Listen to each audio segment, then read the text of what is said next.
Hello नमस्कार। मैं हूं doctor Santosh Pandey, assistant professor Hindi विभाग, फिरोज़ गांधी कॉलेज, रायबरेली। आज हम अपनी क्लास में आने वाली परीक्षाओं के दृष्टिकोण से हिंदी साहित्य के अंतर्गत व्याख्या वाले जो प्रश्न आते हैं उन पर हम अपनी चर्चा करेंगे। और आज हम इस क्लास में ये समझेंगे कि एक अच्छी व्याख्या हम कैसे लिखें, कि एग्जामिनर उस व्याख्या को जब देखे, परीक्षक के सामने जब वो हमारी कॉपी पढ़े जहाँ पर हमने व्याख्या की है, तो एग्जामिनर का मन प्रफुल्लित हो जाए, वो प्रसन्न हो जाए हमारी व्याख्या को देख करके। और परीक्षक के मन के प्रफुल्लित होने से आशय यह है कि वह आपको बेहतर से बेहतर नंबर देने की कोशिश करेगा।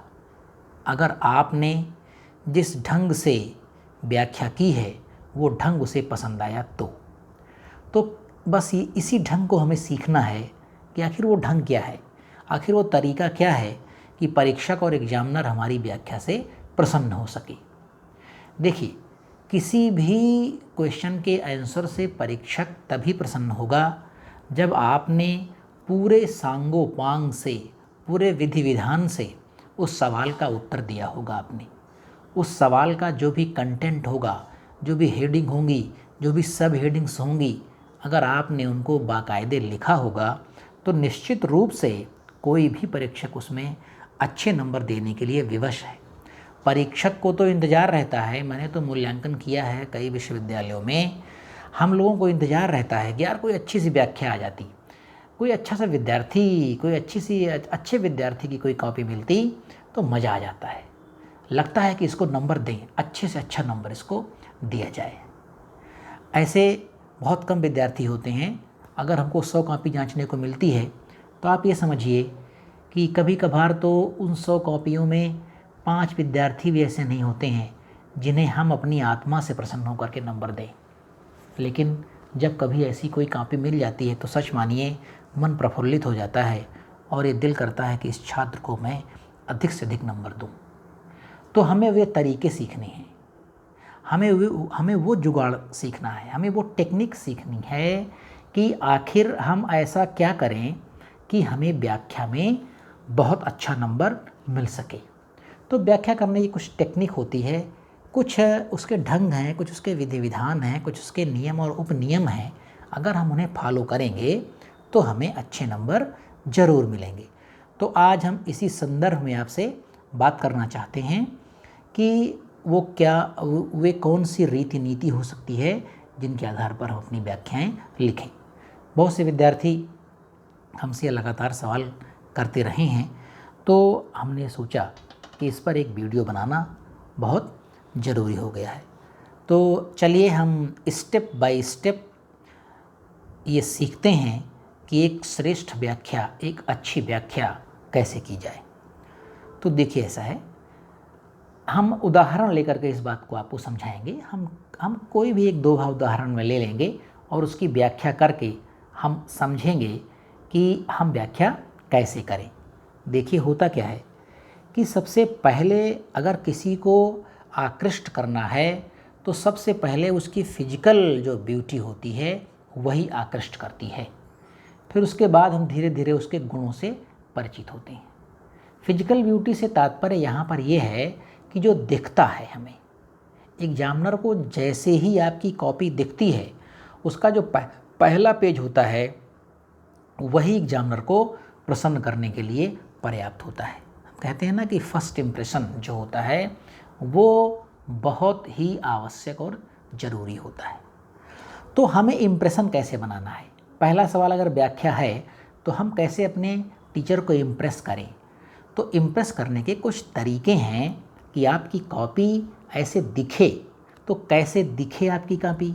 तो सबसे पहले आप क्या करेंगे, नीली या काली स्केच से, जैसे मान लीजिए कि प्रश्न संख्या 1 है जिसे हमें व्याख्यायित करना है, तो आप डालेंगे प्रश्न उत्तर संख्या 1।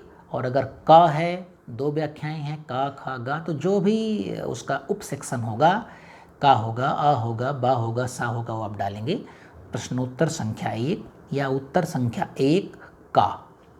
अब उसके बाद एक लाइन छोड़ करके आप व्याख्या करने में जो सबसे पहली हेडिंग डालेंगे नीली स्केच से वो डालेंगे संकेत। क्या डालेंगे? संकेत डालेंगे। संकेत डाल करके एक डैश लगाएंगे और क्या लिखेंगे। अब हम पहले उदाहरण ले लेते हैं किसी एक दोहे का। चलिए मैं कबीरदास का एक दोहा ले लेता हूँ। हैं, आपने पढ़ा भी होगा उससे अपनी कक्षाओं में। कबीरदास जी का एक दोहा है कि जाका गुरु है अंधला, चेला है जा चंद, अंधे अंधा ठेलिया, दोनों कूप पड़ंत। आपने पढ़ा होगा, ठीक है। हम इस दोहे को उदाहरण के रूप में रखते हैं और इसी से हम अपनी व्याख्या करना प्रारंभ करेंगे और सीखेंगे कि एक बेहतर व्याख्या हम कैसे कर सकते हैं, ठीक। तो अब मैं दोहा फिर से बता दे रहा हूँ आपको। जाका गुरु है अंधला, चेला है जा चंद, अंधे अंधा ठेलिया, दोनों कूप पड़ंत। अब आप पहली हेडिंग डालेंगे संकेत। संकेत हेडिंग डाल के एक डैश लगाएंगे। अब संकेत में लिखना क्या है? संकेत में हमको जो भी दोहा है जिसका हम उदाहरण ले रहे हैं, जो भी छंद है, पद्य है, गीत है, तुकांत कविता है, जिसकी भी व्याख्या आपको करनी है, उसके प्रारंभिक 2 या 3 शब्द हम पहले लिखेंगे। संकेत लिखेंगे, फिर डैश लिखेंगे, फिर जिस भी पद्य का या गद्य का आपको व्याख्या करनी है, हाँ पद्य हो या गद्य दोनों की बात मैं कर रहा हूँ यहाँ पर, उस पद्य या गद्य के प्रारंभिक 2 या 3 शब्द आप लिखेंगे। जैसे जो हमने ये दोहा लिया है कबीरदास जी का कि जाका गुरु है अंधला। अब इसके प्रारंभ के 2-3 शब्द आप लीजिए। क्या लेंगे? आप लेंगे जाका गुरु है, तो आप लिखेंगे संकेत डैश करके जाका गुरु है। उसके बाद क्या करेंगे? डॉट डॉट डॉट डॉट लगाएंगे, ठीक, स्पेस देंगे और स्पेस देने के बाद अच्छा खासा स्पेस देंगे और बाद में कॉपी में इतनी जगह छोड़ेंगे कि 2-3-4 शब्द अभी और आ जाएं। और वे 2-3-4 शब्द अब कौन होंगे?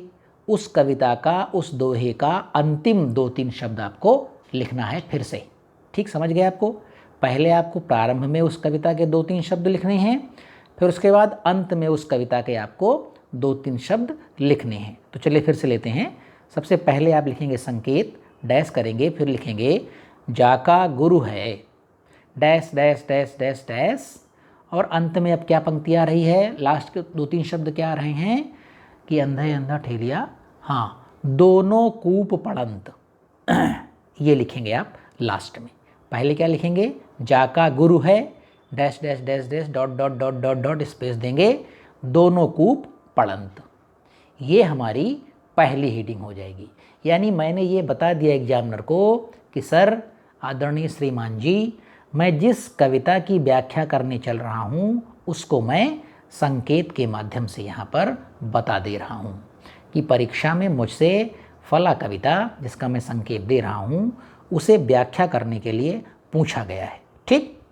चलिए हमारी पहली हेडिंग हो गई। अब हम आते हैं अपनी दूसरी हेडिंग पर। हमारी दूसरी हेडिंग होगी संदर्भ। संदर्भ में हम क्या लिखें? आपने पीछे कक्षा 12 में हाई स्कूल में सब एग्जाम दिए होंगे, संदर्भ लिखे होंगे। अब मैं यहाँ बता रहा हूँ संदर्भ आप क्या लिखेंगे। पहली बात तो हम ये ध्यान देंगे कि क्या नहीं लिखेंगे। सबसे ज़रूरी ये होता है कि इस भीड़ में हमें किससे नहीं मिलना है, इस बाज़ार में हमें क्या नहीं खरीदना है, हजारों किताबों का भंडार लगा हुआ है, हमें क्या नहीं पढ़ना है। सबसे ज़रूरी ये है, आप पहले छांट दीजिए कि हमें इनसे नहीं मिलना है, हमें ये चीज़ नहीं खरीदनी है और हमें ये टॉपिक, हमें ये किताब नहीं पढ़ना है। तैयारी करने वाले बच्चे प्रायः गलती करते हैं कि कोई किताब देखी, खरीद लिया। भाई एक किताब को एक बार नहीं 10 बार पढ़ो। मैं हमेशा कहता हूँ कि कोई भी किताब आप जितनी बार पढ़ेंगे उतनी बार आपको एक नया मैटर मिलेगा। आषाढ़ का एक दिन मैंने कम से कम 5-6-7 साल पढ़ाया, BA फर्स्ट ईयर में और MA में, दोनों जगह सिलेबस में था आषाढ़ का एक दिन। मोहन राकेश का लिखा हुआ बहुत ही प्रसिद्ध नाटक है और मैं आपसे ज़रूर कहूँगा कि एक बार आप ज़रूर पढ़ें इसे, आषाढ़ के एक दिन को। सच में आप पढ़ेंगे तो आपकी दृष्टि खुलेगी। अब उसी की जगह पर हिंदी साहित्य का इतिहास रख दिया गया है। पहले ये पिछले साल तक के सिलेबस में था। तो आषाढ़ का एक दिन, सच बता रहा हूँ मैं, हर क्लास में जब भी क्लास शुरू होता था तो हर साल मैं उसे पढ़ता था, बीच बीच में पढ़ता रहता था। सच बताऊं कि वो मुश्किल से 30-40 पेज की बुक होगी, वो नाटक होगा। मैंने उसे जितनी बार पढ़ा मुझे एक नई चीज़ मिली उस 30-40 पन्ने की किताब में। तो इसलिए मेरा निवेदन है आप सभी विद्यार्थियों से कि एक किताब को आप कई बार पढ़ें। जब आप जान लें कि हाँ, अब मैं जब पढ़ रहा हूँ उसे, तब मुझे कोई नई चीज़ नहीं मिल रही है, तब आप दूसरी किताब को हाथ लगाएं। कभी जीवन में गलती मत करिएगा। इसीलिए जो सक्सेसफुल एस्पिरेंट्स होते हैं, वो चाहे हम यूपीएससी की बात कर लें, उनका यही कहना है कि आप क्या ना पढ़ें पहले ये तय कर लें। ठीक, तो हम सबसे पहली बात ये कर लें संदर्भ में कि हम क्या ना लिखें। तो देखिए ऐसा है, हम लोग कॉपी चेक करते हैं, देखते हैं बच्चे उसमें क्या लिख देते हैं, तमाम लंबी चौड़ी बातें, तमाम अतिशयोक्ति बातें लिख देते हैं। और लंबी चौड़ी बातें लिखना, अतिशयोक्ति लिखना, ज़्यादा लिखना आपके लिए ख़तरनाक है, क्योंकि वो समय आपका खा रहा है। अगर इसी तरह से आपने 1-1, 2-2 मिनट हर क्वेश्चन को समय दिया एक्स्ट्रा जिसे लिखने की ज़रूरत नहीं है, तो आपका एक सवाल छूटेगा, 100% छूटेगा, और छूट जाता है। क्या नहीं लिखना है, मैं उदाहरण के रूप में कुछ आपको बता रहा हूँ। तमाम बच्चे लिखते हैं क्या कि हिंदी साहित्याकाश के देदीप्यमान नक्षत्र, हिंदी साहित्याकाश के ज्वाजल्यमान नक्षत्र, और उस रचनाकार और उस कवि के बारे में न जाने क्या क्या ऊट पटांग। भाई नक्षत्र मत लिखो, सब ज़मीन के लोग हैं, ये आकाश के नक्षत्र नहीं हैं, ये सब ज़मीन के लोग हैं, ये सब हकीकत में पले बढ़े हैं, इन्हें ऐसा मत लिखो। हमें संदर्भ सिंपल भाषा में लिखना है, कम से कम शब्दों में लिखना है। आप ग्रेजुएशन में हैं, ग्रेजुएशन में हमें कंटेंट देखता है एग्जामिनर, क्योंकि मैं खुद एग्जामिनर हूँ इसलिए आपसे बता रहा हूँ। वो आपके भाषा के प्रवाह को और आपकी लफाजी को पसंद नहीं करता है। आपका कंटेंट क्या है?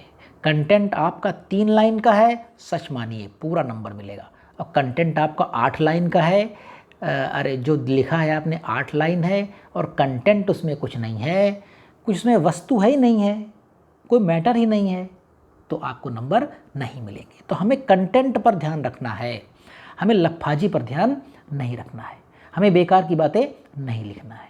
तो अब ये नहीं लिखना था, अब हम आते हैं लिखना क्या है। तो देखिए बहुत लिमिटेड चीज़ें आपको लिखनी है। क्या क्या लिखना है?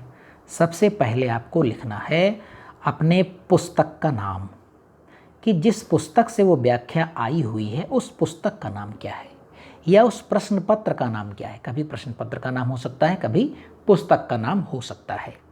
फिर नंबर 2 पर आप क्या लिखेंगे? जिस पाठ से वो लिया गया है, जिस पाठ से वो व्याख्या आई है, उस पाठ का नाम लिखेंगे। कौन सा लेसन है, ठीक, उस लेसन का नाम लिखेंगे। फिर आप क्या लिखेंगे? फिर आप लिखेंगे कि उस पाठ को लिखने वाले का नाम क्या है, यानी जो व्याख्या आई है उसके रचयिता कौन है या उसके लेखक कौन हैं। फिर आप क्या लिखेंगे कि जो लेखक हैं उनकी पर्सनालिटी क्या है, उनके व्यक्तित्व की कोई एक खास बात क्या है, ठीक। फिर आप क्या लिखेंगे? फिर ये लिखेंगे कि जो रचनाकार हैं वे किस युग से संबंध रखते हैं। छायावाद के हैं, भारतेंदु युग के हैं, समकालीन कविता के हैं, प्रगतिवाद के हैं, प्रयोगवाद के हैं, जनवादी हैं, मार्क्सवादी हैं, गीतकार हैं, भक्तिकाल के हैं, आदिकाल के हैं, रीतिकाल के हैं, यानी उनका युग कैसा है, वे किस टाइम पीरियड में उनका आविर्भाव हुआ और उन्होंने रचना करी, ठीक। तो रचनाकार का पहले हम व्यक्तित्व दिखाएंगे, एक जो सबसे बड़ा व्यक्तित्व होगा उस रचनाकार का हम वो दिखाएंगे, वो लिखेंगे, और फिर उसकी हम पृष्ठभूमि लिख देंगे कि वो उसकी पृष्ठभूमि क्या है, भक्तिकाल की पृष्ठभूमि है, रीतिकाल की, जैसा मैंने अभी आपको बताया। और हम लिखेंगे कि जो व्याख्या आपको करने के लिए आई है उसकी विधा क्या है। विधा से मतलब समझ रहे होंगे शायद आप, मैं समझा दे रहा हूँ। विधा का मतलब हुआ कि वो जो व्याख्या करने के लिए आई है वो कविता है, गीत है, साखी है, सबद है, रामायणी है, छंद है, कवित्व है, सवैया है, कहानी है, नाटक है, उपन्यास है, एकांकी है। आखिर क्या है वो, उसकी विधा क्या है? तो वो विधा हम लिखेंगे, बस इसके अलावा और कुछ नहीं। और ये सब सिंपलेस्ट भाषा में लिखना है, एकदम सरल भाषा में। आपको किसी प्रकार के अलंकार और विशेषणात्मक शब्दों की आवश्यकता नहीं है। ठीक, मैं फिर से बता दूं क्या क्या हो गया। आपकी पुस्तक का नाम हो गया, प्रश्न पत्र का नाम हो गया, पाठ का नाम हो गया, रचनाकार का नाम हो गया, रचनाकार के व्यक्तित्व से संबंधित एक कोई बात जो सबसे बड़ी बात हो, रचनाकार की पृष्ठभूमि क्या है, किस युग से आ रहा है वो, और रचना की विधा क्या है। बस इतना आपको लिखना है। अब हम एक व्याख्या लिख करके आपको बता रहे हैं, समझा करके बता रहे हैं, लेकिन एक निवेदन करता हूँ कि जो मैं आपको बता रहा हूँ हूबहू ऐसा ही नहीं लिखेंगे तो बेहतर रहेगा। आप इसको और अच्छे ढंग से भी बना सकते हैं अपनी भाषा में। हमेशा किसी भी परीक्षा में जाइए, किसी भी इंटरव्यू में जाइए, हमेशा अपनी भाषा में बात करिए, अपनी लैंग्वेज का निर्माण करिए। अगर आपको लंबी रेस का घोड़ा बनना है इस कंपटीशन की दुनिया में और अपने झंडे गाड़ने हैं, विजयी होने का झंडा, ठीक, तो विजयी होने का झंडा कब गड़ेगा? जब आप अपने रास्ते खुद बनाएंगे, अपनी राहें आप खुद बनाएंगे, अपनी राहों के अन्वेषी आप खुद बनिए, लेकिन जाना उस मंजिल तक जिसके आगे राह नहीं। लोग कहते हैं ना, श्रांत भवन में टिक रहना ये हमारी आदत नहीं है, हमको उस मंजिल तक जाना है जिसके आगे राह नहीं। तो कैसे हो सकता है? आप स्वयं अपनी भाषा बनाइए, स्वयं गढ़िए अपने आप को। ठीक, चलिए, तो मैं एक उदाहरण दे करके, जो मैंने अभी उदाहरण लिया था जिस कविता का कि जाका गुरु है अंधला, उसी के संबंध में मैंने संकेत बता दिया। अब हम संदर्भ लिखने का प्रयास करते हैं कि आखिर ये संदर्भ कैसा हो सकता है एकदम सरल भाषा में। तो चलिए शुरू करते हैं। आप चाहें तो इसे नोट कर सकते हैं। क्या लिखेंगे हम सबसे पहले लिखेंगे उपर्युक्त संकेतित पद्य खंड।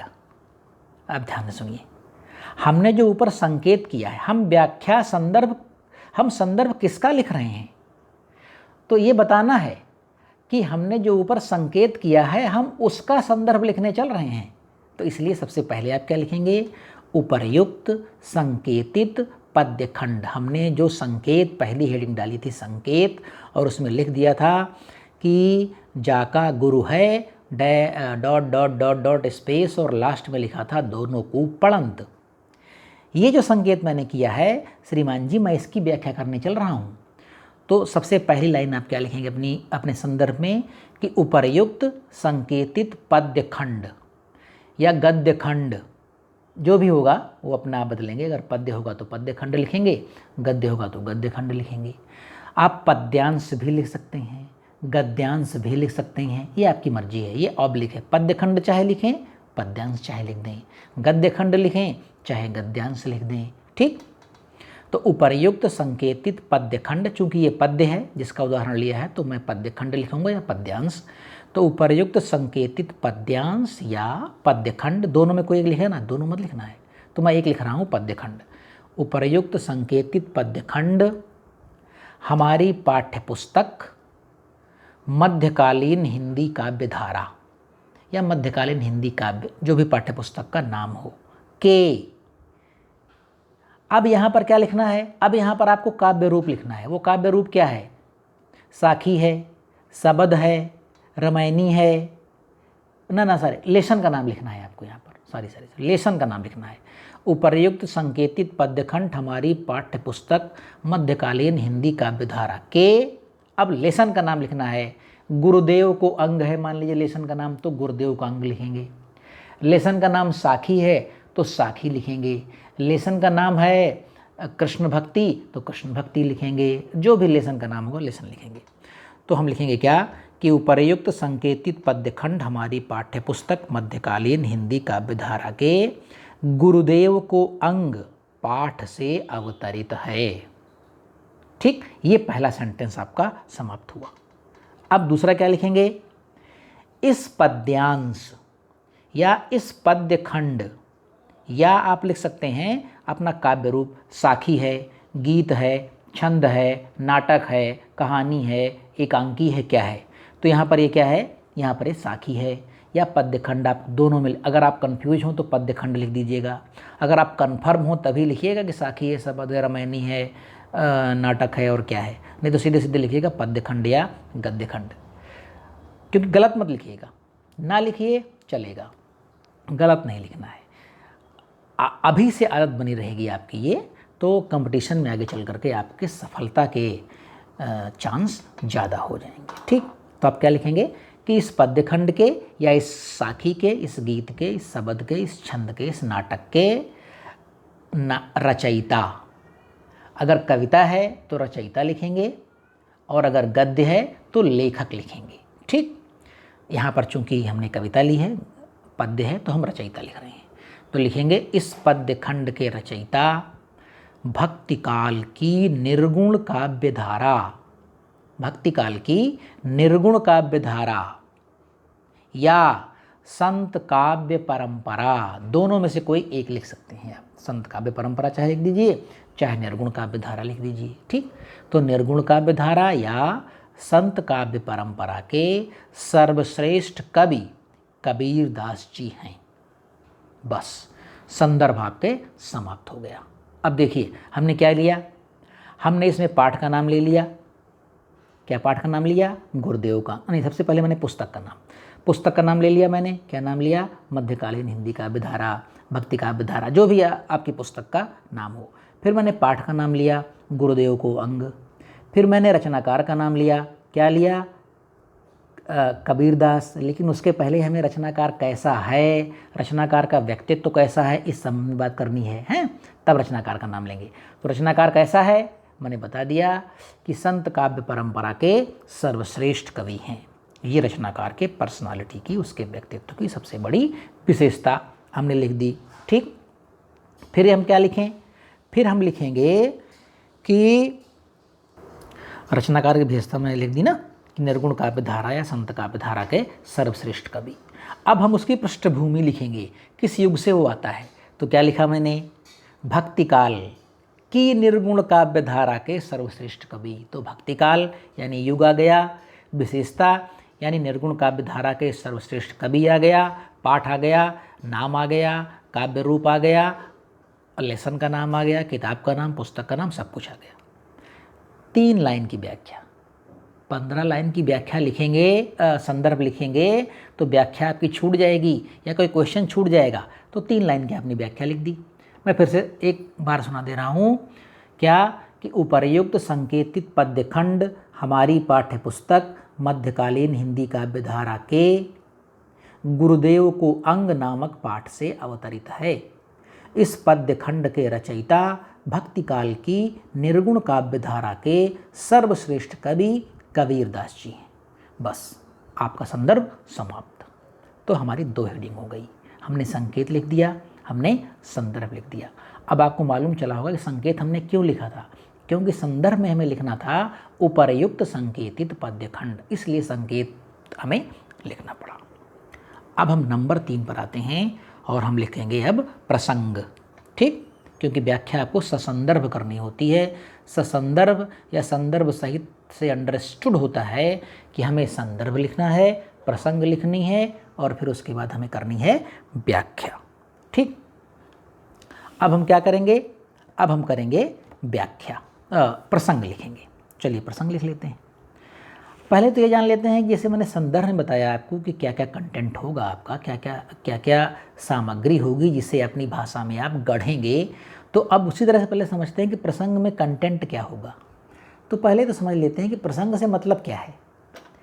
तो देखिए कई बार आप सुनते होंगे कि जैसे मान लीजिए कि कोई आदमी किसी घटना के बारे में बता रहा है।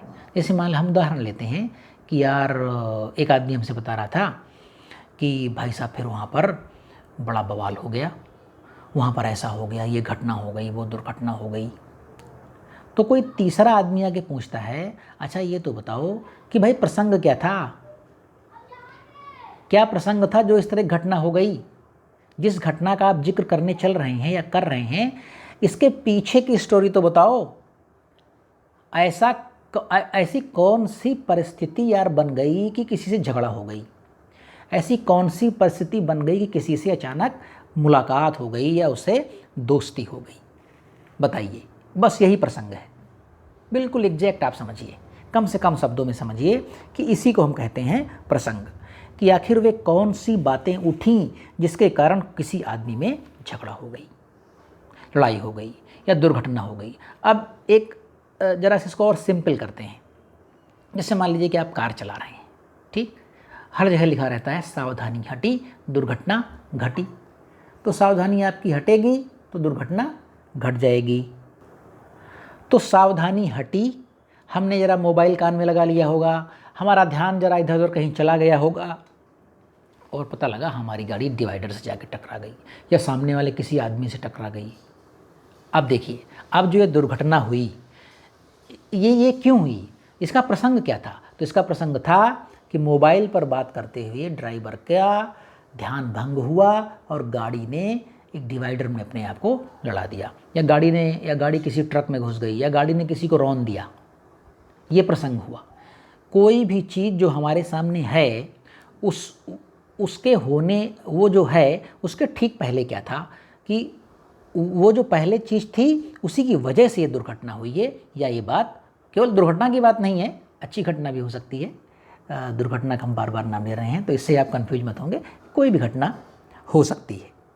बस हमें प्रसंग में यही लिखना है कि कबीर, जो भी व्याख्या आपको आई है जिसका उदाहरण हम ले रहे हैं, जो कि कबीर दास का ले रहे हैं, तो हम बार बार कबीर दास का ही नाम लेंगे कि कबीर दास ने जो ये पंक्ति लिखी, क्या पंक्ति, कि जाका गुरु है अंधला चेला है जा चंद, अंधे अंधा ठेलिया दोनों को पड़ंत। आखिर कबीर दास जी को ऐसी क्या आवश्यकता आ पड़ी कि कबीर दास जी ने इस तरह की एक पंक्ति लिखी? कबीर दास जी के दिलो दिमाग में पहले से क्या चला होगा, क्या उनके दिमाग में कौन सा विचार आया होगा, और उन्होंने समाज में देखा होगा कि चारों तरफ गुरु घंटालों की फौज लगी हुई है और ये जो गुरु घंटाल हैं ये स्वयं में तो अंधे हैं ही हैं, जो शिष्य इनके बन रहे हैं वे भी नितांत अंधे हैं, और इस तरह समाज तो पूरा ब्लाइंड हो जाएगा। जिसका गुरु अंधा है उसका शिष्य कैसे अपनी आंखें रख सकता है, कैसे वो समाज को देख सकता है? तो इस तरह का कोई विचार उनके दिमाग में आया होगा, तब जा कर के उन्होंने ये पंक्ति लिखी होगी कि अंधे अंधा ठेलिया दोनों को पड़ंद है, जाका गुरु है अंधला चेला है जा अंध। इस तरह का कोई दिमाग में उनके विचार आया होगा, तब उन्होंने ये पंक्ति लिखी होगी। तो क्या दिमाग में विचार आया होगा? विचार ये आया होगा कि भाई समाज में अयोग्य अज्ञानी गुरुओं की भरमार हो गई है, तो इन अयोग्य और अज्ञानी गुरुओं से हमें सामान्य जनता को कैसे निजात दिलानी है, कैसे इनसे दूर रखना है, तो इसके बारे में तो कुछ लिखना पड़ेगा, कोई उपदेश देना पड़ेगा। अपने शिष्यों के बीच में कुछ ऐसी बातें रखनी पड़ेगी कि इन गुरु घंटालों से, इन अज्ञानी गुरुओं से जिन्हें सत्य का ज्ञान नहीं है, जो माया मोह में स्वयं फंसे हुए हैं, जो सांसारिक भोग विलास में स्वयं फंसे हुए हैं, उनसे हम कैसे निजात दिलवाएं। तो उनके दिमाग में यही बात आई होगी। क्या आप क्या लिखेंगे प्रसंग में? अब इसे अपनी भाषा में आप कुछ भी लिख सकते हैं, यू आर फ्री। और अच्छी बात है कि आप अपनी भाषा में लिखें, 2 लाइन 3 लाइन का हो जाए कोई बात नहीं, लेकिन प्रसंग पूरी तरह से सूटेबल होना चाहिए। आप समझ गए ना कि प्रसंग क्या है? आखिर ऐसी कौन सी बात दिमाग में आई किसी रचनाकार के कि उसे ये लिखना पड़ा?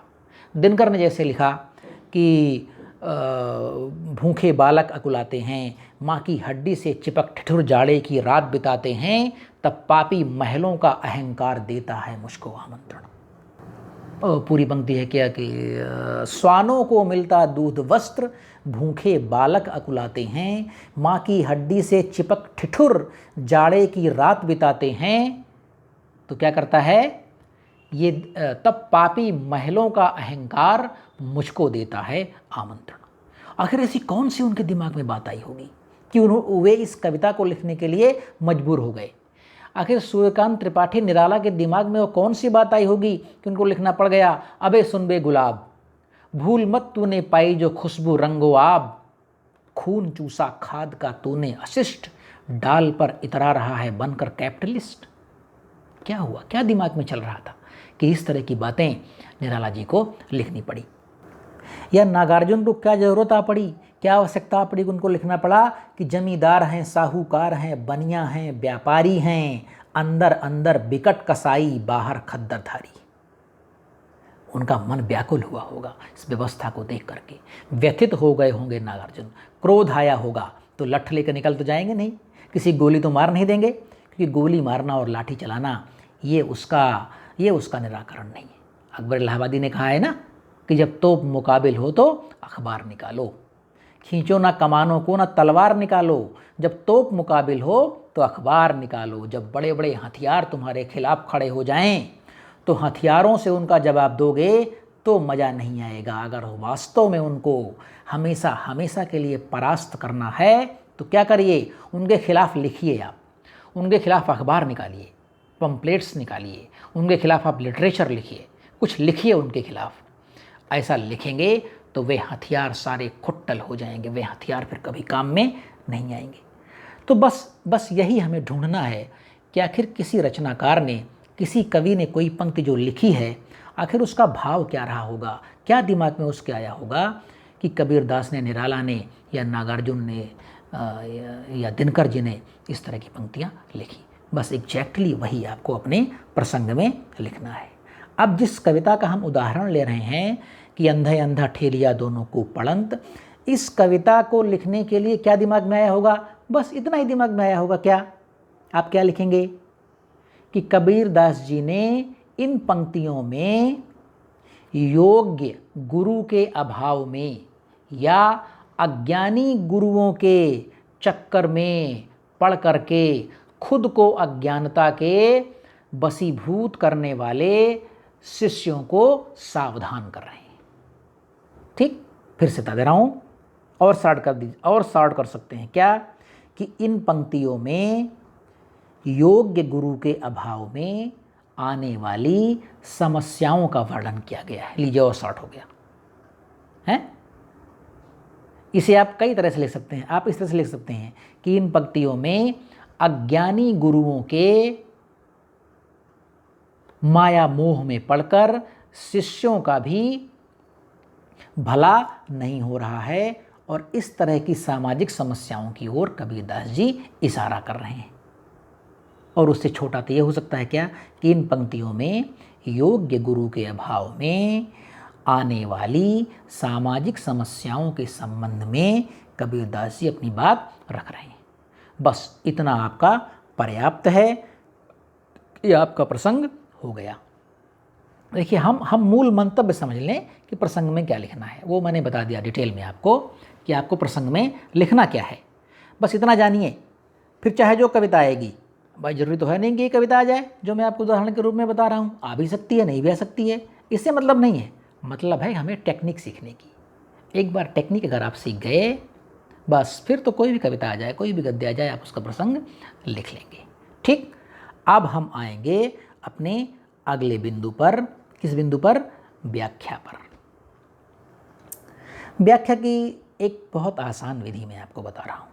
देखिए, मान लीजिए हम एक उदाहरण लेते हैं कि 10 नंबर की व्याख्या आई हुई है, जिसमें संदर्भ, प्रसंग, व्याख्या, विशेष सब कुछ अगर आप लिखेंगे तो उसके लिए 10 नंबर निर्धारित है। अब 10 नंबर में कोई 2 नंबर पाता है और कोई 9 नंबर पाता है, तो क्या अंतर है 2 और 9 में पाने वाले के? अब आप समझ गए होंगे कि जो पूरे विधि विधान से लिखा होगा उसे 9 नंबर मिला होगा, और जिसने केवल बस वैसे ही कुछ काम चलाऊं कर दिया होगा तो उसे 2 नंबर मिला होगा। 0 भी मिलता है कई बार। तो 9 नंबर आपको पाना है, 2 नंबर पाना है, तो हम दोनों चीज़ बता रहे हैं। अगर आपको 2-4 नंबर में संतोष करना है तो आप कैसी व्याख्या लिख दें, बता रहा हूँ मैं। और अगर आपको 9 नंबर पाना है 10 में 10 नंबर पाना है तो कैसी व्याख्या लिखेंगे, दोनों बता रहा हूँ।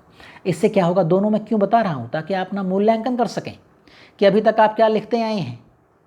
क्यों चिल्लाते हैं हमारे बच्चे कि मैंने बहुत अच्छा लिखा था, पूरी कॉपी भर दी, नंबर नहीं मिला। भाई नंबर कैसे मिलेगा, कंटेंट तो देखो, कॉपी भरने से नंबर नहीं मिलता है। 2 लाइन लिख दो, हैं, पत्थरों पर अंकित हो जाए वो, वही पर्याप्त है।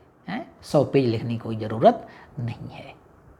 तो इसलिए आपने क्या लिखा कि 2 नंबर मिला, और आप क्या लिखें कि 9 नंबर मिल जाए, इसलिए मैं दोनों बातों को यहाँ बताना जरूरी समझता हूँ। तो क्या है, आप क्या करेंगे, जो जो कविता व्याख्या के लिए आई हुई है बस उसका आप हिंदी में ट्रांसलेशन कर दें व्याख्या में, तो समझ लीजिए कि आपको 2 नंबर मिलेगा। जैसे कविता आई हुई है कि जाका गुरु है अंधला, चेला है जाचंद, अंधे अंधा ठेलिया, दोनों कूप पड़ंत। ये कविता है। अब इसी का आप ट्रांसलेशन गद्य में कर दीजिए, इसी को गद्य में लिख दीजिए उठा करके, तोड़ मोड़ करके, व्याख्या हो गई। प्रायः हमारे सभी प्रायः विद्यार्थी यही कर रहे हैं। अब आप सोचिए कि अगर यूपीएससी कोई विद्यार्थी ऐसा कर देगा तो क्या उम्मीद लगाते हैं कि क्या उसका चयन संभव है? नहीं, बिल्कुल नहीं। तो कुछ एक्स्ट्रा लिखिए। एक्स्ट्रा मतलब क्या? पहले आप कविता को समझिए कि कविता की मूल संवेदना क्या है, कविता का मूल भाव क्या है, कविता समाज को किस प्रकार का संदेश देना चाहती है। आप उसमें ढूंढिए 3-4 चीज़ें। क्या? कविता की मूल संवेदना क्या है, कविता का भाव क्या है, कविता में जो विचार है वो क्या है, कविता में जो दर्शन है वो क्या है, कविता में किस विचारधारा की ओर संकेत किया गया है वो क्या है, कविता अपने युग को किस प्रकार से प्रभावित कर रही है, कविता समाज के किन लोगों को इशारा करके लिखी गई है, या कविता समाज में किस प्रकार का परिवर्तन करना चाहती है। जब तक ये सब बातें आपके दिमाग में नहीं होंगी आप एक अच्छी व्याख्या लिखने में समर्थ नहीं हो सकते हैं। फिर आप सीधे सीधे क्या करेंगे? ट्रांसलेशन कर देंगे, गद्य में ट्रांसलेशन। ठीक, चलिए अब हम पहले समझते हैं कि ये जो कविता है अंधे अंधा ठेलिया दोनों को पड़ंत, इसकी मूल संवेदना क्या है, ये कौन किस विचार की ओर हमें दृष्टि देता है, हमें किस प्रकार की दृष्टि दे रहा है। ठीक, तो चलिए हम सीधे व्याख्या पर ही आते हैं कि अगर इसकी व्याख्या लिखी जाए तो हम क्या लिखेंगे। तो अब क्या लिखेंगे? देखिए व्याख्या में लिखी नहीं है, मैं थोड़ा टूटा फूटा बता सकता हूँ क्योंकि मैंने व्याख्या लिखी हुई तो सीधा सीधा पढ़ देता उसको। मैं टूटी फूटी बता रहा हूँ लेकिन आप उसे जोड़ लेंगे, हम लोग जोड़ लेंगे। तो क्या लिखेंगे?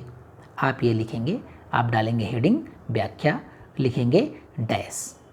क्या लिखेंगे कि कबीर दास जी उपर्युक्त संकेतित पंक्तियों में या साखी में या गीत में या जो भी विधा हो, कबीर दास जी उपर्युक्त संकेतित पंक्तियों में यह कहना चाहते हैं कि जिसका गुरु अपने आप में ही सांसारिक माया मोह में लिप्त है, जिसका गुरु अपने आप में ही सांसारिक माया मोह में लिप्त है, वासना के मार्ग पर चल रहा है, जिसे खुद स्वयं में ही काम, क्रोध, मोह, लोभ आदि नाना प्रकार की दुष्प्रवृत्तियां उसके ऊपर हावी हैं और इसीलिए तो अंधा है वो। अंधा का मतलब क्या? अंधा का मतलब ये नहीं कि आँख नहीं है उसकी आँख फूट गई है, ना जी। अंधे यही तो ट्रांसलेशन आप कर देंगे तो ये अर्थ हो जाएगा उसका। अगर आपने ट्रांसलेशन कर दिया कि जिसका गुरु अंधा है उसका चेला भी अंधा होगा और एक अंधा दूसरे अंधा को ठेलेगा तो दोनों कुएं में गिर जाएंगे। ये 2 नंबर वाली व्याख्या है। 3 नंबर देगा आपको, ये व्याख्या 3 नंबर देगी। क्या किया आपने कविता का ट्रांसलेशन गद्य में कर दिया बस। अब यहाँ पर अंधा कुछ और है, कुआं कुछ और है, आप उसको बताइए ना कि यहाँ कुआं क्या है, यहाँ अंधा क्या है। तो यहाँ पर अंधा क्या है? अंधा का मतलब होता है आँख होते हुए भी, विज़न होते हुए भी वो देख रहा है दुनिया को, लेकिन उसे इस बात की तमीज़ नहीं है, इस बात का शऊर नहीं है कि किस प्रकार से सांसारिक माया मोह से बचना है, किस प्रकार से काम, क्रोध, मोह, लोभ, मद, अहंकार है, धन का अहंकार, शक्ति का अहंकार, वैभव का अहंकार, इस मद से उसे कैसे बचना है। उसे इस जो माया ठगनी है, माया महाठगनी हम जानी, तो ये जो महामाया जो ठगनी है इससे उसे कैसे बचना है वो नहीं बच पा रहा है, इसलिए वो अंधा है। हालांकि आँखें उसकी दोनों हैं, उसे सारा रास्ता दिखाई पड़ता है, लेकिन वो अंधा इसलिए है कि उसे सांसारिक मोह माया, उसे सांसारिक वासना, उसे काम, क्रोध, मोह, लोभ, ईर्ष्या, जलन, डाह, अहंकार, ये जितनी भी दुष्प्रवृत्तियां हैं उसको घेर करके बैठी हुई हैं, वो लिप्त है, इसलिए वो अंधा है। ये है मूल संवेदना इस कविता की। ठीक, तो आप क्या लिखेंगे, ये सब लिखेंगे कि उपर्युक्त संकेतित पंक्तियों में कबीरदास जी ये कहना चाहते हैं कि जिसका गुरु अपने आप में ही सांसारिक मोह माया के बंधन में बंधा हो, जिसका गुरु स्वयं ही काम, क्रोध, मोह, लोभ, मद, मत्सर, अहंकार जैसी प्रवृत्तियों में स्वयं ही लिप्त हो, ऐसे व्यक्ति को गुरु मानने वाला शिष्य भी अपने आप उन प्रवृत्तियों में लिप्त हो जाएगा, उन प्रवृत्तियों से, उन गलत प्रवृत्तियों से जुड़ जाएगा, हैं? ऐसे में दोनों अंधे हो जाएंगे। ना तो गुरु को अपने ऊपर कंट्रोल है और ना तो शिष्य को अपने ऊपर कंट्रोल है, दोनों को कंट्रोल नहीं है। दोनों मोह माया देखते हैं, घुस जाते हैं। अब जब गुरु मोह माया में घुस रहा है तो जिस आदमी ने उस गुरु को उस व्यक्ति को अपना गुरु बनाया और अपने आप को उसका शिष्य बनाया, जाहिर सी बात है कि वो स्वयमेव अंधा होगा, तभी तो उसने ऐसा गुरु बनाया। तो इस प्रकार से दोनों अंधे हो जाएंगे। और फिर जब एक गुरु अपने शिष्य को कुछ पढ़ाएगा, कुछ बताएगा, कोई बात बताएगा तो कैसी बात बताएगा, सांसारिक माया मोह की बात बताएगा, काम क्रोध मद लोभ मत्सर अहंकार इन सब के बारे में बताएगा। तो क्या होगा कि ऐसे अंधे गुरु और उसका शिष्य क्या होगा, इस मोह माया से कभी भी उबर नहीं पाएगा। इस सांसारिक मोह माया के या इस भवसागर रूपी कुएं में दोनों कूद पड़ेंगे। यहाँ कुआं क्या है, सांसारिक मोह माया रूपी कुआं। ये दुनिया जो गोरख धंधा चल रहा है, इसको कबीरदास ने यहाँ पर कुआं बोला है। अंधा किसे बोला है, अंधा उसे बोला है कि आँख होते हुए भी जो अंधा है, यानी सांसारिक माया मोह काम क्रोध लोभ मोह इन सब तमाम दुष्प्रवृत्तियों में लिप्त है, वो व्यक्ति अंधा है। ठीक, तो इस प्रकार से आप क्या करेंगे कि अगर किसी शिष्य ने ये इमेजिन किया हो, ये कल्पना कर ली हो कि मैं फला व्यक्ति को गुरु बनाऊंगा और वो मुझे इस मोह माया के भवसागर से पार कर देगा, तो ये उसका केवल उसकी फैंटेसी है, ये उसका केवल स्वप्न है। वो दिन में सपने देख रहा है, जबकि गुरु तो स्वयं ही लिप्त है काम क्रोध मद लोभ मोह में। महात्मा बुद्ध को आप देखिए, बहुत बड़े चक्रवर्ती सम्राट, लेकिन क्या हुआ, चक्रवर्ती सम्राट होते तो क्या दुनिया उनका इस आदर के साथ नाम ले रही होती? कभी नहीं बंधु, कभी नहीं। जब उन्होंने अपने शरीर को गला दिया, हड्डियों के अवशेष मात्र रह गए, तब उन्हें ज्ञान की प्राप्ति हुई और बुद्ध हो गए। वो धर्म चल गया, दुनिया उनको अपने सर पर रखती है। तो ऐसे व्यक्ति को गुरु करना उस शिष्य के लिए एक स्वप्न मात्र रह जाएगा। बस इस बात को लिखना है, इस मूल संवेदना को अपनी व्याख्या में लिखना है। आपको ट्रांसलेशन नहीं करना है, कविता को समझना है। अच्छा, कविता समझने के लिए भाई कविता पढ़नी पड़ेगी, कोई आपको पढ़ाए उस ढंग से, तब कविता समझ में आएगी। एक दूसरी बात मैं बता दूं आपको यहीं पर कि केवल कविता पढ़ के उसका संदर्भ या उसकी व्याख्या लिख करके छुट्टी पा लेना, इससे काम नहीं चलेगा भाई आपका। जब तक उसके मूल मंतव्य को आप नहीं समझेंगे, किसी भी कंपटीशन को क्वालिफाई नहीं कर पाएंगे। इसलिए आज नहीं तो कल उसे तो आपको समझना ही पड़ेगा। तो भाई कल क्यों, आज ही समझ लें, हम आज समझ लेना बेहतर है। इसलिए तो ठीक है, छोड़िए उस बात को, कभी बात करेंगे। तो इस तरह से हम क्या लिखेंगे, व्याख्या लिखेंगे। ठीक, अब हम अगले पॉइंट पर आते हैं। अगला हमारा बिंदु क्या है, अब हम आएंगे विशेष पर। अब हम विशेष लिखेंगे, विशेष या काव्यगत सौंदर्य लिखेंगे। अगर कविता होगी तो काव्यगत सौंदर्य लिखेंगे, और अगर गद्य होगा तो गद्य सौंदर्य लिखेंगे, या विशेष लिख देंगे। सीधा सीधा लिख दीजिए विशेष। काव्यगत सौंदर्य, गद्यगत सौंदर्य अच्छा है, लिख सकते हैं आप, लेकिन विशेष आप लिखेंगे।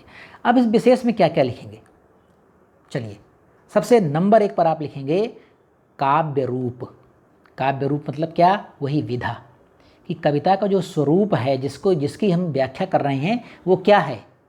गीत है, मुक्तक है, कविता है, अतुकांत कविता है, खंड काव्य से लिया गया है, महाकाव्य से लिया गया है, किससे लिया गया है? जैसे मान लीजिए कि रामचरितमानस से कोई आपको व्याख्या करने को आ जाए तो क्या लिखेंगे? महाकाव्य। काव्य रूप क्या है? महाकाव्य। रामचरितमानस महाकाव्य है। रश्मिरथी से आ गया, खंड काव्य है। कर्मवीर भरत से आ गया, खंड काव्य है। आषाढ़ का एक दिन से आ गया, नाटक है ना। तो आप सबसे पहले आप लिखेंगे विशेष में, हेडिंग डालेंगे काव्य रूप, और फिर उसके आगे लिखेंगे जो भी उसका काव्य रूप हो। इसका काव्य रूप क्या है? ये साखी है, ठीक, या कबीर के दोहे, या है साखी, या अगर आप कंफ्यूज हैं तो साखी मत लिखिएगा शब्द, सीधे सीधे लिखिए कबीर के दोहे। काव्य रूप क्या है? ये दोहे हैं, या दोहा लिख दीजिए, सीधे सीधे दोहा लिख दीजिए, या कबीर के दोहे लिख दीजिए। अब दूसरा आता है छंद, ठीक। छंद में क्या लिखेंगे? छंद में दोहा है, चौपाई है, सोरठा है, पद है, साखी है। क्या लिखेंगे? तो क्या लिखेंगे यहाँ पर? साखी है, इसको आप लिख देंगे साखी। फिर हम आएंगे रस में। रस क्या है? नंबर 3 पर आएंगे रस। रस क्या है? तो देखिए, आप बीए फर्स्ट सेमेस्टर में जो बुक है कविता वाली, उसमें प्रायः भक्तिकाल के लोग हैं तो प्रायः शांत रस है, ठीक। कहीं कहीं वीर, श्रृंगार और प्रेम होगा, लेकिन प्रायः शांत रस है। तो आप क्या लिखेंगे यहाँ पर? यहाँ पर शांत रस है, ठीक। तो आप लिख देंगे रस शांत।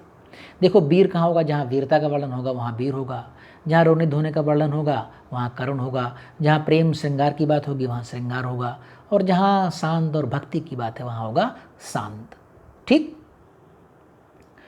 रस हो गया। फिर हम आएंगे अलंकार पर। अलंकार 2 प्रकार के होते जानते हैं, शब्दालंकार, अर्थालंकार। अब देखिए, अगर ये सब आपने पढ़ा होगा तभी लिख पाएंगे, नहीं तो रस क्या है आप कैसे जान पाएंगे? अलंकार कौन सा है आप कैसे जान पाएंगे?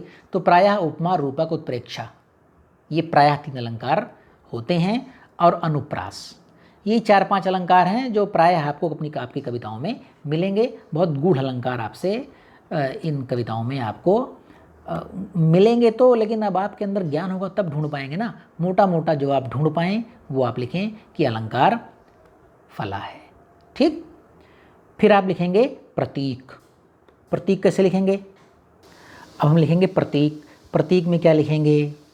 प्रतीक को पहले समझना पड़ेगा आपको कि क्या है, बिंब क्या है, प्रतीक क्या है, रस क्या है, छंद क्या है, अलंकार क्या है। अभी यहाँ सब बातें हम नहीं करेंगे, हम यहाँ डायरेक्ट आपसे बात कर रहे हैं। कभी संभव हुआ तो आपसे बताएंगे कि प्रतीक क्या है। मोटा मोटा जान लीजिए, उदाहरण के रूप में बता रहे हैं। जैसे तिरंगा झंडा है, किसका प्रतीक है? भारतीय राष्ट्र का है। रुपया किसका प्रतीक है? सिक्के का प्रतीक है। कमल किसका प्रतीक है? संस्कृति का प्रतीक है। बरगद का पेड़ काहे का प्रतीक है? विद्या का प्रतीक है। जयचंद काहे के प्रतीक हैं? देशद्रोही के प्रतीक हैं। शिवाजी काहे के प्रतीक हैं? स्वतंत्रता संग्राम सेनानी के प्रतीक हैं। कालिदास किसके प्रतीक हैं? कवि के। गांधी किसके प्रतीक हैं? शांति और अहिंसा के। जी हाँ, ये प्रतीक है। आपको प्रतीक लिखना है कि इस कविता में किस प्रकार का प्रतीक प्रयोग किया गया है। जैसे एक उदाहरण में दे रहा हूँ, जयशंकर प्रसाद की एक लाइन है कि पतझड़ था झाड़ खड़े थे सूखी सी फुलवारी में। पतझड़ था झाड़ खड़े थे सूखी सी फुलवारी में, किसलय नव कुसुम बिछाकर आए तुम इस क्यारी में। ये आंसू जो उनका काव्य है उसकी ये पंक्ति है। अब इसमें पतझड़, झाड़, फुलवारी, किसलय, कुसुम, क्यारी, ये सब प्रतीक हैं। जी हाँ, ये सीधे सीधे अब इस कविता का आप सीधे से ट्रांसलेशन कर देंगे हिंदी में, गद्य में 1 नंबर नहीं मिलने वाला है। यहाँ पर पतझड़ क्या है? यहाँ पतझड़ है गरीबी और विपन्नता का प्रतीक, ठीक। झाड़ पेड़ क्या है? दुष्टों का प्रतीक है। फुलवारी किसका प्रतीक है? जीवन का है। नव कुसुम और किसलय किसका प्रतीक है? मधुरता, प्रेम और आनंद का प्रतीक है। क्यारी किसका प्रतीक है? हृदय का प्रतीक है। जी हाँ, अगर इस कविता की व्याख्या आप इन प्रतीकों के अर्थ को संदर्भित करते हुए लिखेंगे तो आप समझ लीजिए कि आप यूपीएससी को पास करने से आपको कोई रोक नहीं सकता है। ये टेक्निक होनी चाहिए आपको लिखने की। तो आप यहाँ क्या लिखेंगे? आप लिखेंगे प्रतीक। अब यहाँ क्या प्रतीक है? जैसे अंधा। अंधा किस चीज़ का प्रतीक है? आँख होते हुए भी सांसारिक मोह माया काम क्रोध से लिप्त व्यक्ति का प्रतीक है अंधा। कूप पड़ंत, कूप किसका प्रतीक है? सांसारिक माया मोह का। हैं, भवसागर का प्रतीक है कूप, तो ये आप लिख देंगे। फिर आएंगे क्या, बिंब लिखेंगे। बिंब क्या होता है, बिंब का मतलब होता है इमेज। कविता आप कोई सुनाएं और सामने कोई एक पिक्चर जैसे चलने लगे वो कविता सुन करके, या कोई नाटक सुन करके, या किसी बात को सुन करके, तो जो पिक्चर चल रही है वही है उसका बिंब। बहुत लंबी बात नहीं करेंगे इस संदर्भ में, हम बिंब के संदर्भ में एक उदाहरण आपको हम दे रहे हैं। एक कविता है कि किसी निर्बोध की खड़िया भरी दावात सी लुढ़की, शरत की चांदनी छिटकी। किसी निर्बोध की खड़िया भरी दावात सी लुढ़की, शरद की चांदनी छिटकी। यानी क्या, शरद ऋतु की जो चांदनी छिटकी हुई है आसमान में, उसका वर्णन करता हुआ कवि एक इमेज बना रहा है। क्या इमेज बना रहा है कि कैसी छिटकी हुई है ये, तो कह रहा है जैसे किसी एक अनजान और अबोध बच्चे की दावात जिसमें खड़िया भरी हो। हैं, ये तो खैर अब जमाने से चला गया, वरना हम लोग पढ़ते थे तो ऐसे करते थे। छुई जिसे बोलते हैं ना, वाइट कलर की होती है, जिससे हम लोग अपनी कक्षाओं में लिखते हैं, चाक जिसे बोलते हैं। तो पहले क्या करते थे बच्चे, हम लोग क्या करते थे, उसको पानी में घोल करके एक शीशी में बंद कर लेते थे और उसको अपने झोले में भर के जाते थे प्राइमरी में पढ़ने। सरकारी स्कूलों में तो हम लोग पढ़े हैं, तब तो ज़माना नहीं था कॉन्वेंट स्कूलों का हमारे यहाँ। तो कह रहे हैं कि कोई एक अनजान अबोध छोटा सा बच्चा है, उसकी खड़िया भरी दावात, उसकी पट्टी जो काले रंग की पट्टी है, सांवले रंग की जो पट्टी है, उस पर गिर गई है और छिटक गई है, बूंद बूंद बूंद बूंद, वाइट वाइट वाइट वाइट पूरी पट्टी में हो गया है। इसी तरह से शरद की चांदनी छिटकी हुई है। किसी निर्बोध की खड़िया भरी दावात सी लुढ़की, शरद की चांदनी छिटकी। क्या क्या गजब का यारी, क्या गजब का बिंब बनाया है, अद्भुत बिंब है। क्या हुआ, आपके दिमाग में इस कविता को सुन करके आप कविता से बियॉन्ड हो गए, सीधे सीधे कविता के अर्थ में घुस गए, आपको पूरा इमेजिन, आपको पूरा दृश्य दिखने लगा कि वाह, कविता भूल गए, आप दृश्य में चले गए। ये एक बड़ी कविता की पहचान होती है। ठीक, तो आपको क्या लिखने हैं, आपको बिंब लिखना है। यहाँ पर बिंब क्या है, दोनों कूप पड़ंत। आपके दिमाग में खट से आ गया कि कुएं में कैसे धड़ाम से गिरे होंगे, इस भवसागर रूपी कुएं में कैसे धड़ाम से गिरे होंगे, या अंधे अंधा ठेलिया। ये बिंब है इसके, जो आपके इमेजरी, जो एक चित्र बना रहे हैं इस कविता को पढ़ने के बाद। फिर अगला हम क्या लिखेंगे, नंबर 7 पर। नंबर 7 पर हम लिखेंगे मुहावरा या लोकोक्ति। अगर उस कविता में, उस पद्य खंड में, उस गद्य खंड में कोई मुहावरा आ रहा है, कोई लोकोक्ति आ रही है, तो वो लिख देंगे। ठीक, उस मुहावरे लोकोक्ति लिख देंगे। नंबर 8 पर आप क्या लिखेंगे, नंबर 8 पर लिखेंगे आप भाव साम्य। अगर उससे मिलती जुलती कोई दूसरी कविता आपको याद हो, किसी विद्वान का कोई कथन याद हो, इसको बोलते हैं भाव साम्य, तो उसे आप लिखेंगे। कैसे, जैसे ये कविता गुरु और शिष्य के संबंधों को बात कर रही है और किस प्रकार से माया मोह में फंसे हुए गुरु, यानी यह गुरु के बारे में बात कर रही है, तो आप क्या लिख सकते हैं, आप किसी गुरु के बारे में लिख सकते हैं। यहाँ पर अज्ञानी गुरु की बात की जा रही है। ठीक, आप किसी ज्ञानी गुरु के बारे में बात कर सकते हैं, लिख सकते हैं भावसाम्य। आप किसी अज्ञानी गुरु को भी बारे में लिख सकते हैं, आप भावसाम्य में लिख सकते हैं कि अज्ञानी गुरुओं ने इस दुनिया को कुएं में ठेलने का पूरा मूड बना लिया है, पूरा मन बना लिया है। लेकिन तुलसीदास जी ज्ञानी गुरुओं के बारे में बात करते हुए लिखते हैं कि बंदहु गुरु पद पद्म परागा। किसी अज्ञानी गुरु की, किसी अयोग्य गुरु की वंदना नहीं करनी है, हमें किसी ज्ञानी गुरु की वंदना करनी है, किसी योग्य गुरु की वंदना करनी है।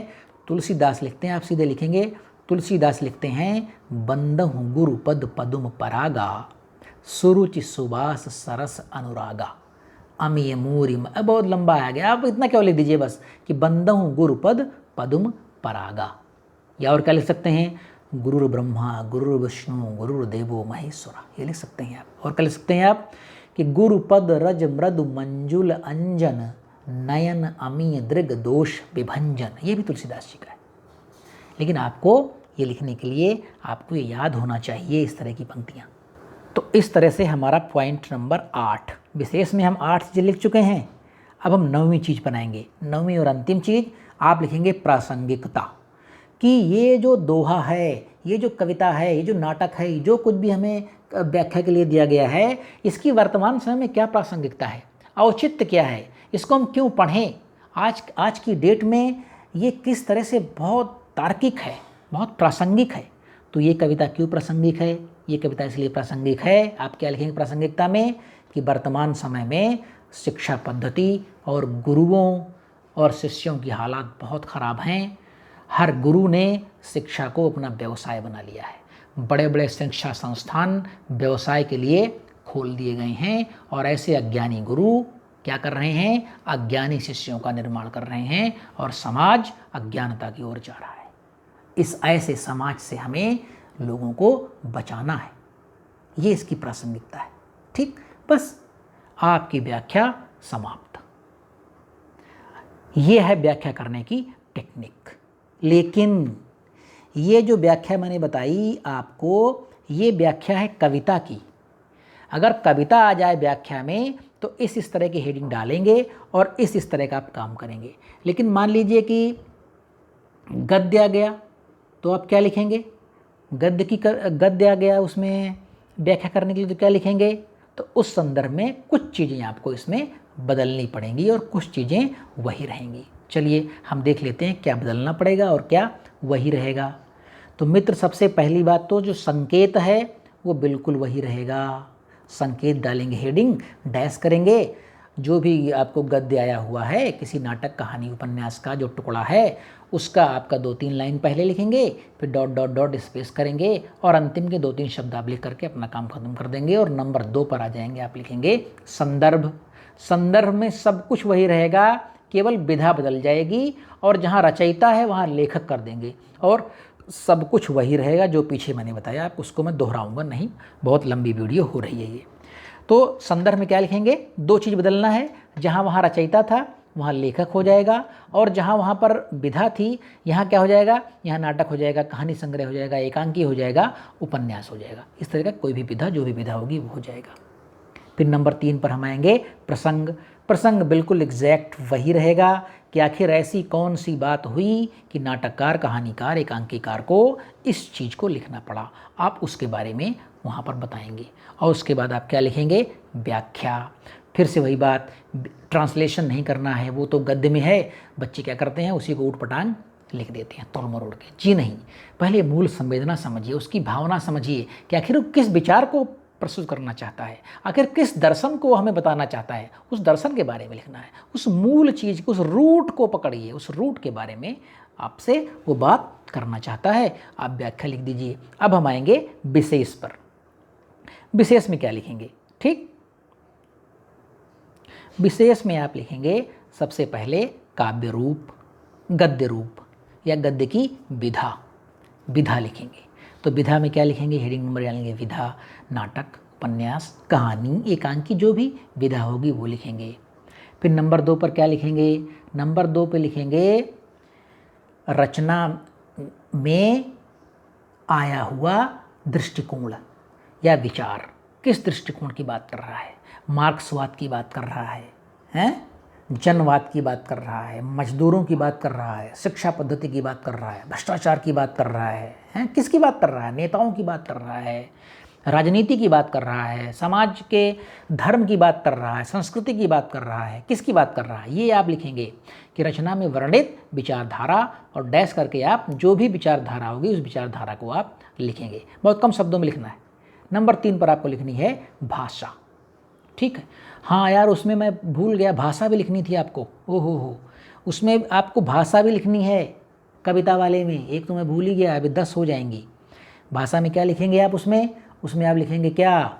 जन भाषा है ये कबीरदास की, तद्भव युक्त भाषा है या सधुक्कड़ी है या पंचमेल खिचड़ी है, जो भी भाषा होगी आप लिख देंगे। ब्रज है, तुलसीदास ने अवधि में लिखा है, अवधि लिख देंगे। सूर ने ब्रज में लिखा है, ब्रज लिख देंगे। मीराबाई में राजस्थानी लिखा है, राजस्थानी लिख देंगे। कबीर ने पंचमेल खिचड़ी, सधुक्कड़ी, तद्भवयुक्त भाषा, इस तरह से लिख देंगे। ठीक, तत्समयुक्त भाषा लिख सकते हैं। अगर संस्कृत निष्ठ भाषा है तो आप क्या लिखेंगे भाषा में? तत्समयुक्त भाषा। वही चीज़ आप यहाँ भी लिखेंगे भाषा में। तद्भवयुक्त है, तत्समयुक्त है, संस्कृत निष्ठ है, अवधि है, ब्रज है, देशज है, मिश्रित है, खड़ी बोली है, विदेशज है, क्या है, भाषा का स्वरूप क्या है, वो आप लिखेंगे। फिर आप नंबर 4 पर लिखेंगे शैली। शैली कई प्रकार की होती है, आप 2-3 प्रकार की जान लीजिए। वही लिखना है वर्णनात्मक, जहाँ पर किसी का वर्णन हो वो वर्णनात्मक है। विचारात्मक, जहाँ पर किसी दर्शन की बात की जा रही हो वो विचारात्मक है। भावात्मक, जहाँ पर प्रेम सौंदर्य आदि की बात की जा रही हो वो भावात्मक है। कथात्मक, जहाँ पर कोई कथा प्रवाह चल रहा हो वो कथात्मक है, तो आप वो लिख देंगे। फिर आप लिखेंगे क्या, सूत्र भाषा, डालेंगे हेडिंग सूत्र भाषा। कब डालेंगे, जब देखेंगे उस गद्य में कहीं सूत्र भाषा है, किसी सूक्ति का प्रयोग किया गया है, सूत्र भाषा कहते हैं, तो वो आप सूक्ति लिख देंगे। ठीक। फिर नंबर 6 पर क्या लिखेंगे, मुहावरे लोकोक्तियाँ, जो मुहावरा लोकोक्ति कोई आया होगा उसको लिख देंगे। नंबर 7 पर क्या लिखेंगे, अंतरपाठीयता। नंबर 7 पर आप लिखेंगे अंतरपाठीयता। ये क्या होता है, इसका मतलब क्या होता है, जैसे मान लीजिए कि गद्य में कोई लिख रहा है, गद्य में एक आदमी अपनी व्यथा बता रहा है कि मैं तो बहुत परेशान हूँ। एक आदमी ने से पूछा कि और भाई क्या चल रहा है, मान लीजिए ये आया है गद्य में कि रमेश ने श्याम से पूछा और तुम्हारा जीवन कैसा है, कैसा परिवार चल रहा है। तुम रमेश के बता रहा है, अरे भाई कुछ मत पूछो, बहुत परेशानी है। तुम ये और लंबी लंबी बातें करता करता बीच में क्या कहता है, बस एक लाइन में तुम ये समझो कि मैं कैसे रहता हूँ, जिमि दसनन मह जीव बिचारी। मान लीजिए कि ये पंक्ति वो उसमें बीच में आ जाती है, वो जो गद्यखंड आपको व्याख्या करने के लिए दिया गया है उसके बीच में ये लाइन आ जाती है कि मित्र मैं क्या बताऊँ, एक लाइन में ये समझिए कि मैं कैसे रहता हूँ, जिमि दसनन मह जीव बिचारी।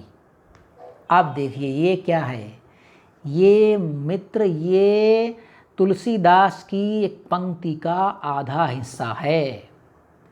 सुंदरकांड में विभीषण से जब मुलाकात होती है हनुमान जी की, तो हनुमान जी पूछते हैं कैसा रहना सहना है आपका, तो क्या कहते हैं कि सुनहु पवन सुत रहनी हमारी। हे पवन सुत, मेरा रहना आप सुनना चाहते हैं तो सुन लीजिए, जिमि दसनन मह जीव बिचारी। जैसे 32 दांतों के चंगुल में जीभ फंसी रहती है और हमेशा जीभ के ऊपर संकट रहता है, जीभ मुलायम है, कोमल है, और दांत टन टन बोलते हैं, कठोर होते हैं, नुकीले हैं, चबा जाते हैं चीज़ों को। तो मैं एक कोमल सा आदमी हूँ, लेकिन 32 दांतों के सुरक्षा घेरे में मैं हमेशा रहता हूँ। अगर ये पंक्ति वहाँ आती है तो इसको बोलते हैं अंतरपाठीयता। यानी कोई लेखक अपनी बात कहते कहते किसी एक बड़े लेखक की एक बात कोई कह देता है और ला देता है जो उसकी लिखी हुई नहीं है, किसी दूसरे की लिखी हुई है ना। जैसे इसने लाया, जो मैंने उदाहरण दिया, तो किसकी लिखी हुई है, तुलसीदास की। इसको बोलते हैं अंतरपाठीयता। अगर कहीं आपको उसमें मिल गई है तो तुरंत आप डालेंगे हेडिंग अंतरपाठीयता, और मान लीजिए ये मिल गई है तो आप लिखेंगे तुलसीदास कृत जिमि दसनन मह जीव बिचारी। सच मानिए अगर इस तरह से आपने लिख दिया तो आपकी व्याख्या में 4 चांद नहीं 8 चांद लग जाएंगे। चलिए आगे चलते हैं। अब आप फिर क्या लिखेंगे, अब आप लिखेंगे भाव साम्य। ठीक, इस भाव साम्य में आप कोई कथन, किसी विद्वान का कथन या कोई कविता का अंश आप दे सकते हैं उससे मिलता जुलता। और अंत में आप क्या लिखेंगे, प्रासंगिकता, कि जो भी गद्यखंड आपको व्याख्या के लिए दिया गया है उसकी प्रासंगिकता क्या है, वर्तमान समय में उसका औचित्य क्या है। बस इस प्रकार से आपकी व्याख्या समाप्त हो जाएगी। ठीक, चाहे कविता हो चाहे गद्य। अगर आपने इस विधि विधान से की व्याख्या तो सच मानिए इतना अच्छा नंबर मिलेगा। आप करके देखिए और फिर मुझे बताइए कि क्या अच्छे नंबर आपको मिले या नहीं मिले। 100% अच्छे नंबर आपको मिलेंगे, यहाँ नहीं आगे भी। ठीक, तो मैं एक सूचना दे दूँ आपको कि मैंने अपना एक ग्रुप बनाया है टेलीग्राम का, पढ़े चलो के नाम से। तो आप जा करके सर्च कर सकते हैं पढ़े चलो। इसमें मैं पर्सनल एक ग्रुप बनाया है ताकि इसमें हमारे सारे विद्यार्थी, चाहे वो हमारे कॉलेज के हों, किसी दूसरे कॉलेज के हों, या साहित्य से प्रेम रखने वाले, अनुराग रखने वाले विद्यार्थी जुड़ सकें।